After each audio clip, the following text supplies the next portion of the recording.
Hello and welcome to Road TV. My name is Matt Reese and I'm your host for today's Road at Home faculty interview featuring Cristina Bono. Cristina is an award-winning quilter. She's won awards at the International Quilt Association in Houston and the Festival of Quilts in Birmingham, just to name a few. She has quite a long list. She also has had quilts entered into Road to California in our 2018 show as well. Her whole cloth quilts are unique and one of a kind. Cristina is also a faculty member for Road at Home. She is teaching classes all week, starting on Wednesday, class number 1W100, Orders in Sashing Galore, T100, Applique Quilting on Thursday, F100, Deep in the Forest on Friday, and S200, a Whimsical Village on Saturday. Thank you for joining us, Cristina. I'm so glad you were able to make the long trip from Spain. Oh, hello, Matt. It's such an honor to be here talking to you. Thank you. How are you? I'm doing well. Is everything to be considered as the state of California continues to lock us down here out. So I guess we won't be able to eat in restaurants outside starting tomorrow. So that's the new COVID regulations, and we're waiting for some more to come down. We're sure it's gonna get a little worse before it gets better, but you know, we're optimistic that we'll be out of this here soon. So yes. I want to bring up, your English is not your first language, considering you're from Spain, right? That's right. I'm a native Spanish speaker, although I learned English living in England, living in London for 4 years. So I'm sure you have quite the funny stories about language barriers and miscommunications, don't you? Yes, you're right. For instance, I can tell you things like I told an American friend, can you give me a lift? He looked at me like, excuse me? And I said, yes, I need to go to Seville, to a town near here. And he said, we would never say that in America. And I said, so, but in England, you can, if you want someone to drive you somewhere, you can say, can you give me a lift? Or I remember also saying, you know, I have a problem because I am short-sighted. And he looked at me like, are you sure you are short-sighted? Yes, you know, you see that I carry glasses. And he said, don't say that in America. We don't say short-sighted. So that's the kind of things that happen, you know, and it is quite funny. Or like the first time I went to the States, because I'm very used to taking public transport here in Europe. The first time I went to the States, I had to rely on taxis and cabs and things like that. And I remember talking to the driver, and she said, oh, there are lots of, there is a very big Spanish community here in Manchester, New Hampshire. And I said, oh, really? And I didn't know about that. And he said, yes, we have people from Dominican Republic, Cuba. And I said, no, they are not Spanish. Yeah, Hispanics. So well, even so whenever go ahead, sorry. So whenever I meet someone from North America, I say I'm from Spain. I don't say I'm Spanish. Well, yeah, because even Spanish, I remember the very, very limited Spanish education that I had, which was 3 years, and don't ask me to say much.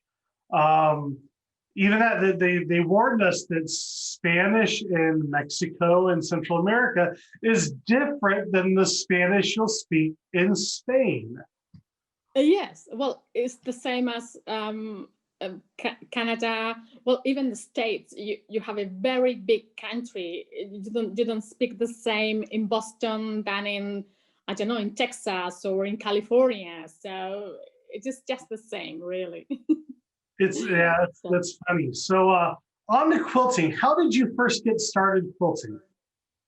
Well, actually, I was living in London and I went to watch a movie called How to Make an American Quilt. Well, when I left the cinema, I was hooked. I never heard about patchwork, and I knew immediately that I had to look for somewhere to learn patchwork. But at that time, although we have internet, I didn't know where to look for because I was doing cross stitch at the moment, and all the shops in London were doing cross stitch. So it wasn't until I went back to live in Spain that I heard about a teacher from the north of Spain who used to come to the south of Spain twice a year. And that was in 1999, and I was pregnant for my first child. So I said, I have to do it. So that's how I started doing patchwork, really. So your quilts have changed over time from when you started to now. How would you say your techniques and your quilting has changed? Well, let me think. All right. When I started, I tried to do patchwork by hand, but I was a mess. So I quickly used my my grandmother's threadle machine. But as soon as I could, I bought my first electronic sewing machine. So and now I use scissors at the beginning, but now I use rotary cutter all the time. When I started machine quilting, I used to hand drive my long arm quilting machine. Now I do like 25% of my quilting computerized and 75% hand guided. So there are so many things that I changed over time that it would be a long day to really explain it. Right. So kind of like how the quilting industry has evolved in the last 20 years. Your quilt, you've kept up pace and you've changed with the times. That's neat. Yes, that's right. So what journey led you to what you're currently quilting? Because I know that looking through your website, some of the pictures of quilts that we've seen, they change quite extensively, and it's really amazing. It's something that I was very impressed with. Well, actually, in 2003, I was going to patchwork classes, and I hated hand quilting. And my teacher told me about a lady somewhere in Spain who had a long arm quilting business, and she had a 2 months waiting list.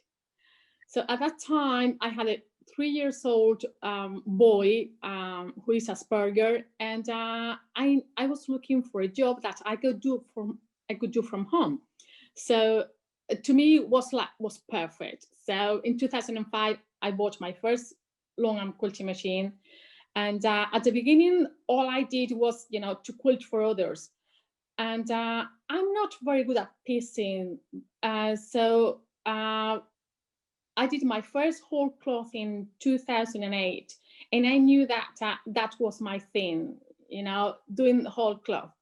And although I did traditional whole cloth at the beginning, really, really what I enjoyed the most is doing pictorial whole cloths. So that's how I evolved until now. So 4 or 5 years ago, I fell in love with coloring books, and I heard an American lady who adapted coloring pages into whole cloths. So that's what made me started, and from that I started doing whole cloth based on illustrations, and now I receive almost weekly or monthly, I receive offers from illustrators who would like me to adapt their illustrations. So Wow, that's quite a journey from the traditional from hand piecing and hand quilting to whole cloth artistry. That's pretty amazing. Yes. Just for people who might not quite understand, it's not thread painting you're doing. It's a legitimate whole cloth quilting where the quilting is the actual imagery almost, correct? Yes, that's right. Actually, to be honest with you, I'm not sure, because well, sometimes what I do, parts of my quilts are thread painted, and parts you could say that is quilting. So, how do you tell if this is thread painting or not? My quilts are not heavily thread painted, so we could say that you know, I'm not a thread painter, although I love thread painted quilts. Oh, they're gorgeous. They're one of my favorites. Yes, So yes. let's start. Let's kind of segue into teaching quilting. When did you get started, and how long have you been teaching quilting? Well, I started teaching patchwork in 2010, but actually, what I'm most known for are for my machine quilting classes. I've been doing that since 2013 because friends and quilt shops used to inquire about when are you going to teach us how to quilt, because they know that I have a long experience as a professional quilter. So they said, when are you going to do it? And to be honest with you, I was terrified because I spend a day long arm quilting, but I don't spend a day quilting in a domestic sewing machine. And my clients wanted me to teach them to machine quilt on a domestic. And I thought, no, I cannot do it. But as soon as I tried, I discovered that, you know, the movement is in your head. So if you know how to machine quilt, you can do it both in a domestic or in a long arm. So I started in 2013 teaching one-day intensive courses in machine quilting, initiation, you know, beginning, intermediate, and then theme workshops like whimsical quilting, borders and sashings, feathers, and things like that. So actually, I've been teaching machine quilting for 7 years. So pre-pandemic, of course, you were a traveling teacher, correct? You would travel to places to teach? Yes, well, to be honest with you, I've been teaching all over Spain, but I never taught outside Spain in person. I was scheduled to go to the quilt show this past March. I have airline tickets to fly on the 26th March, as you can imagine. Everything went into lockdown, so no quilt show. And I was also scheduled to teach at Houston Quilt Festival. you know what happened. So I was going to teach this year in the USA, but I couldn't. So I'm sure once all these travel restrictions are lifted and everything's calmed down again, I am sure you'll make your way out here, fly across. I believe they call it the pond. I hope so. So let's talk a little bit about your road at home classes because they're quite unique in considering what we are offering. What is one? Do you have a beginner class? As somebody who might be starting to look into your line of quilting, and somebody who just kind of wants to get their feet wet and learn a little bit about the drawing aspect of quilting? I think that my Friday class called Deep in the Forest is suitable to anyone.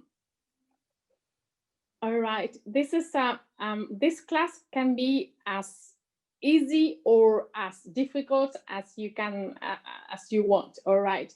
And I taught this class quite a few times online and in person in Spain. And I had all kinds of students, and they left the class with confidence to explore and to try new things. They were afraid at the beginning. They said, oh, I'm not going to be able to do this. I want to mark every single tree or flower. And by the end of the class, they saw that they can do their own forest. So I think this class is suitable for anyone. Actually, all my classes are suitable for anyone, but I think this one is, as I said, is so fun for anyone, especially for beginners. So it looks very forgiving. Like if they make a mistake, we can turn it into a tree or a flower or something. I believe Bob Ross used to call those happy little trees when somebody would make a mistake. So it looks very forgiving for somebody who's just trying to try it out. Yes, you're right. Wonderful. So let's talk your Saturday class, which is your Whimsical Village class. Really interested me when we were looking through the applications. It looked so unique, something that every student's going to leave with something different. All right. This is okay. This you can do this with any fabric. All right. I recommend that if you are a beginner, if you are a machine quilting beginner, I recommend you to use. Well, I recommend my students to use a solid fabric so they can easily see what they are quilting.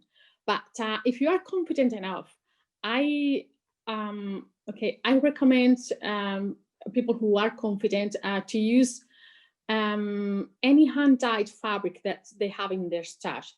What I try in my classes is I want people to use what they have in their stash because I want them to discover, I want them to see that it doesn't matter what fabric you use. The result depends on you really. All right. So because sometimes, let me tell you something. Sometimes I go to classes and I think, okay, this class is okay. This technique is gorgeous. However, this can only be done with certain tools or certain fabrics. So once the fabric manufacturer discontinue that fabric, what do? So I want my students to use what they have. So as I said, this quilt benefits a lot of hand dyed and also thread work. All right. Yeah. And if you ask me to do this again, it will be completely different because I do it on the go. I mean, there is very little pre-planning in here. Wow. All right. And as far as a man is concerned, this quilt, whenever a gentleman comes into my workshop, they make jokes about this quilt. All right. But it wasn't my intention, right? Believe me. But people make jokes about this one. You can tell why, I suppose. Yeah. So applique quilting is another is your Thursday class. So that's kind of a mix with appliquing and quilting is kind of how I'm reading into this just by the title alone. Yes, we are talking about applique quilting. Yes. All right. This is a this is the class really, to me, this is the most entertaining class, because I tell my students, go to your stash and look for ugly fabrics, bright fabrics, but those fabrics that someone bought for you and you thought, what was he thinking about? I would never ever use those fabrics. That's the time, because believe me, I don't like these fabrics. All right, I would never ever buy them. But if a wholesaler, someone who sells fabrics, sent me like a few samplers and said, do what you want with them. We were going to throw them away, and they have been here for years. So I developed this class during the lockdown, and I said, I want to use what I have, only what I have, and the ugliest, the better. So this was like a challenge for me. And when people see this kind of quilts, they say, oh, I love those fabrics. And I said, I don't. So you can see. Yep. All right. So this is all about machine quilting, applique, all right, and freehand cutting and fussy cutting. So I taught this class 2 weeks ago. My students said quite a few times, this is so fun, this is so fun. You know, I want to do something for Christmas, and I want to, you know, once I finish this one, I will, you know, I want to do something else for my sister, for my daughter, for my son. So this is one of my favorites. Sounds like a lot of fun. Yes, So, yes. your last class you're offering is actually the first class you're offering, which is Borders and Sashing Galore, which is on Wednesday. Yes, that's right. This, all right. It is this one. I'm sorry, I suppose that I didn't say it well, really. Okay, this class is fully packed. All right. I'm going to tell you, I'm going to teach you about my favorite borders and my favorite sashings. Now that many people are doing modern quilts, and when you have all those negative spaces and you don't know what to do, and you have all those strips, and you think, oh, come on, I don't know what to do here. This is the class for you. Well, even if you don't like modern quilting or modern patchwork, you can use this in any quilt.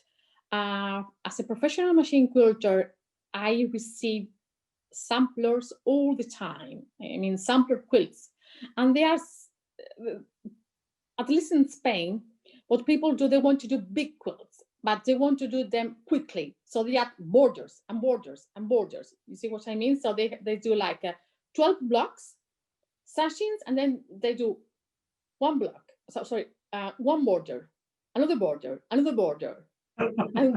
And when I receive them, I have to think, okay, I have to do something for every single border. And so many times you struggle about what to do on borders and sashings, because you do courses and you go to classes on machine quilting, on fillers, and you think, okay, so now what do I do in the border? So this is the class for you, really. So. Wonderful. So one last question I have for you is, I was intrigued by your quilting workshop space at home. Now, kind of different than what we're used to out here in the States, isn't it? Yes. I've been to the States quite a few times, and I'm delighted. I've been to quite a few quilters workshops, and I'm like, oh, you have so much space and so much everything that so let me tell you about. Okay, I live okay, I live in an old home from the 19th century that was purchased from by my grandfather in 1960, and I used to live here with my parents. So now I live in the house downstairs, and I have the business where I used to live with my parents. So I store the quilts and everything in my in my brother's old bedroom. I dye the fabrics in the old kitchen. I have the machines in the old sitting room. Actually, at the moment, I'm sitting in my old bedroom. So this is quite interesting. And also, we are very close to a church. And at the moment, I think it's okay. It is here is 1834, but if we wait, we are not going to wait. But if we wait until 7 o'clock, I mean 1900, you will probably hear the bells ringing, blah blah. You know, ring ring ring ring ring ring ring ring. You know, calling people to go to church. So it is quite funny that sometimes I'm teaching a workshop via Zoom, and people hear the bells, and they say, "What's that?" And they say, "Oh, I'm sorry." So they say, "No problem." So this is the kind of thing that spice up sometimes the workshops. Something different, really. That is so different than what we're used to out here. Well, I would like to thank you again for joining us, Cristina. And you can go and register for Cristina's classes right now on our website, which is www.road2ca.com. Thank you, and we'll see you next time on Road TV.